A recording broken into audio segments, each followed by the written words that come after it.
Hey guys, today I'm filming my next Hit It or Quit It thoughts on hauls. If you haven't seen one of these videos from me before, basically I'm going to be reviewing all the products I featured in a haul video 1 year ago to let you know my current thoughts on those products. And this was not a huge haul, so hopefully this will be a shorter video. So first, start with some things I got from ULTA. I think this was the only thing I got from 21 Days of Beauty last spring, and that was the Clinique Take the Day Off Cleansing Balm. As you guys know, this is my all-time favorite makeup remover. I find that it does a fantastic job of breaking up all my face and eye makeup. It doesn't have any scent to it. It doesn't burn my skin or my eyes. It doesn't leave a film. You don't even need that much product compared to other cleansing balms that I've tried. This is amazing. And I have mentioned it a couple times, I was so bummed that was not part of the January skincare event or 21 Days of Beauty this year, but luckily Clinique, I'm not sure if it's still available, but Clinique had a buy one get one free deal, so that ended up being 50% off. I had free shipping, so it would be the same deal that it would have been if it was on sale at ULTA. But my absolute favorite product, love having backups of it. Whenever I can get it half off, that's when I will buy it. I think it's so hard for me to even think about getting it just 20% off, considering that I know it goes on sale for a better discount than that. But as I've mentioned, I am going to be testing out some different affordable cleansing balms this year. But if later at ULTA this year if at a later point this year the cleansing balm goes on sale half off at ULTA, I will buy a few and stock up because it is so good. Then I had gotten two of the ColourPop Avatar liners, and I think that they are coming out with a new Avatar collection right now. I know nothing about Avatar, but the packaging looks the same. But I had purchased two eyeliners, one in the shade Groundbreaker, which was a metallic bronze. And as you can see, I don't have that one. I decided to pass it on. It just looked too just plain old brown on my eyes. I didn't find it to be anything special. And then we have this shade Fiery Fierce, which is a metallic cranberry color, but it's not too red. I still find it to be pretty wearable. I think I used this one last fall a lot. This is a really pretty color. I'm super happy that I have this one in my collection, and you guys know that I love the ColourPop Creme Gel Liner so much.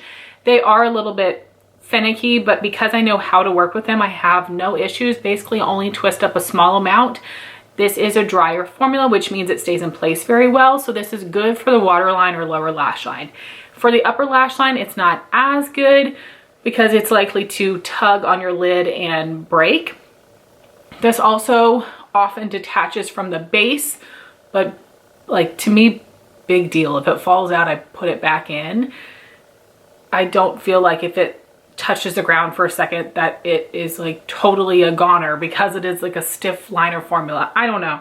I absolutely love it. I don't mind that there's a little bit I have to do to work with it. I think it's such a good product. Next, I had purchased a Buxom gloss from the Tipsy Scoop limited edition collection. This is Strawberry White Sangria. I absolutely love this. It is like a really pretty pink color. It has like a little bit of warmth to it, but it's still not super peachy, but it's not like a super cool blue tone pink, which is great. I don't find that to be flattering on my lips, but I absolutely love this one.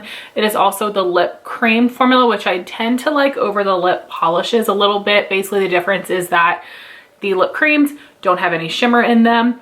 And I used to think that these were more opaque, and I think some of them are, but the limited edition lip polishes that they have released over the past year actually have been quite pigmented. But this is such a pretty color, definitely different from the shades in their permanent range, so I'm really happy to have this one. I am addicted to limited edition Buxom glosses. I always have to pick them up. They do have a new collection right now called High Spirits that has two glosses that I absolutely love, so I definitely would recommend those. They're a little peachier than this one, but this is so good. This is the only somewhat sticky gloss that I actually like. Your lips don't stick together, you don't have any strings, but there is a little tack there. It will be a little sticky as it wears off, but it does stay in place for a decent amount of time.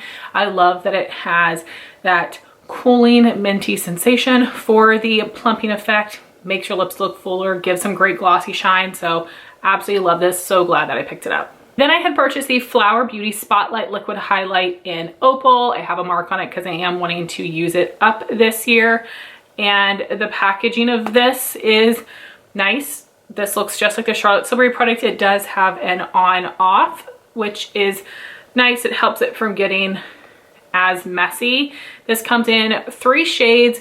This color could be a little bit lighter for my skin tone, but I am able to make it work. This is a fine product, but as I've started to pan it, I realized it's just not for me. And I think that's liquid highlights in general because I do have to set my skin. So after I apply this and then I do some setting powder and then I'm doing a powder highlight on top, it just leaves my cheeks looking a little bit textured. And even when I'm just putting powder on top of this, I don't like the way it looks. So if you are someone that doesn't really powder your skin, I think that this would be great. But if you powder as much as me, you might not love the way that this looks close up afterwards, but when it's not set, it's really pretty. Then I had gotten a couple lip products. The first is the EOS Smooth Stick and Sweet Mint. I'm very sad to say that this is no longer being sold at Ulta, but I was able to pick up a few when they were on clearance, which is great.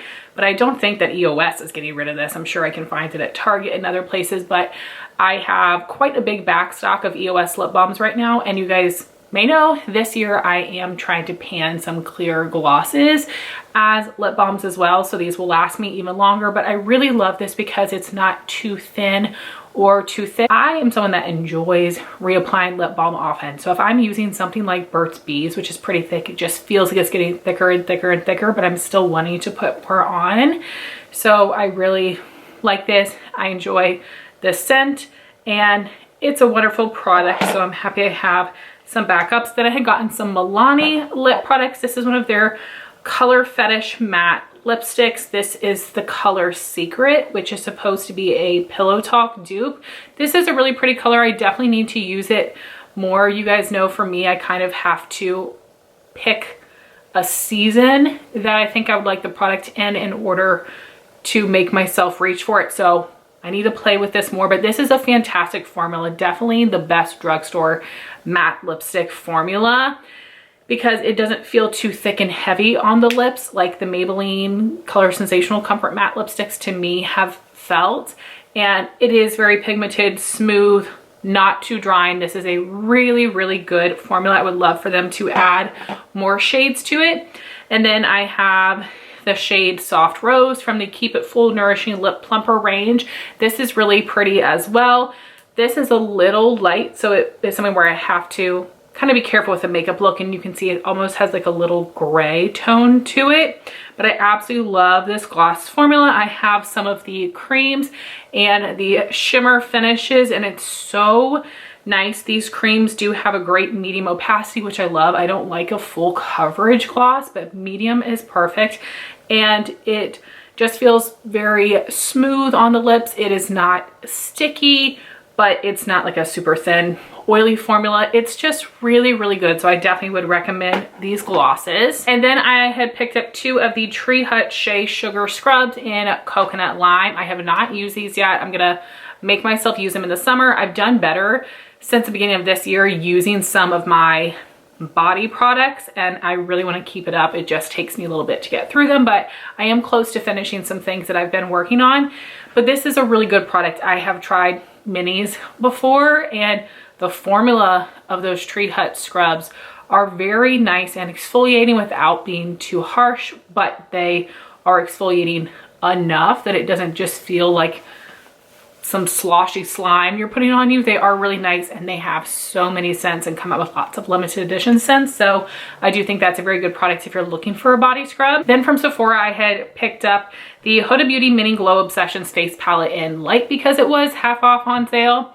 No, it's smaller than you think it's going to be. And I felt like the highlighters were so stiff that when I got them on my cheeks, the glow was really subtle. So I did not like it at all. I returned it. And I had also gotten a little mini freebie of the SuperGoop Play SPF 50 Everyday Lotion. I thought that this one was fine. I would use it up if I got more minis, but I would not buy it. I would rather buy the Glow Screen or the Unseen Sunscreen.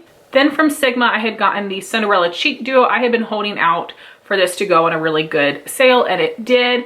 I love the Sigma Cheek Duo formula. I think that they seem to be a little bit better than the singles, at least for the highlighters. This is a pretty intense combo though. I think this is a very like rich, almost orangey blush, and this is a very light highlight. So I don't know what I think about the combo for some certain like skin tones, but I do really like it on myself. I just have to be careful with the blush, but I do think that these shades are different from the other ones that they have, and I would recommend it. I do believe this is still available. Sigma Cheek products have such a great formula. Again, very pigmented, blendable.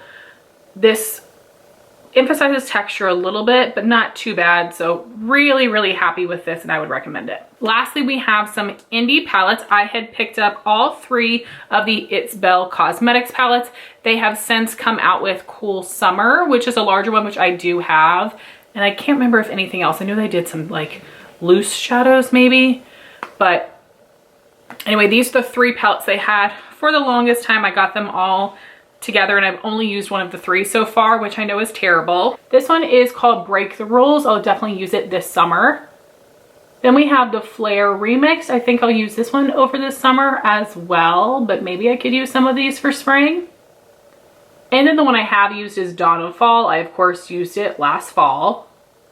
And I love that these are all shimmer 9 pans. I have so many mattes in my collection, and I just get way more excited by shimmers, and I don't mind pulling in other palettes or singles for the matte shades to get a full look. I would rather have fun, unique shimmers, and these are really good. Again, I haven't used these yet, but for this one, I was really impressed with the formula. Some of the shades are slightly chunky, but that's okay. I don't mind if I get a little fallout. It wasn't bad. It didn't have any creasing. They are very pigmented, smooth. I was really, really impressed with this formula, and I would definitely keep an eye out for more releases from them in the future. If you have the Break the Rules or the Flare Remix palette, let me know your thoughts, and please let me know what mattes you think would go nicely with some of these shimmers. I'm always looking for help with color combos. And then from Unearthly Cosmetics, I got the Fall Magic palette. I have a few Unearthly palettes now, and this one is my favorite because I love the shades in here. These shimmers are so gorgeous. I really loved these mattes as well. This is a really great mix of colors. I feel like for someone that loves a lot of colorful shades, they might find this to be more neutral. For someone that is into neutral colors, they might find this to be a little bit more colorful, but I feel like great and wearable for everyone. Really, really nice quality, and I'm super happy that I have this palette. I believe that Karen Harris has a code for ItsBel Cosmetics and Unearthly. I will have that down below. A lot of other people have codes as well, but Karen is just my favorite, and I would love for you guys to support her and use her code. So those are my thoughts on all the things that I had purchased last March. Very happy with them. I'm glad that I have used everything except for these 2 palettes, which I will use soon. And I really liked everything except for that one ColourPop liner, and it was just because the shade wasn't very special to me. But all these other products I do think are really good, and I would recommend. I would love to hear your thoughts if you've tried these products in the comments down below. Thank you all so much for watching this video. Please like, comment, and subscribe, and I'll talk to you soon. Bye, guys.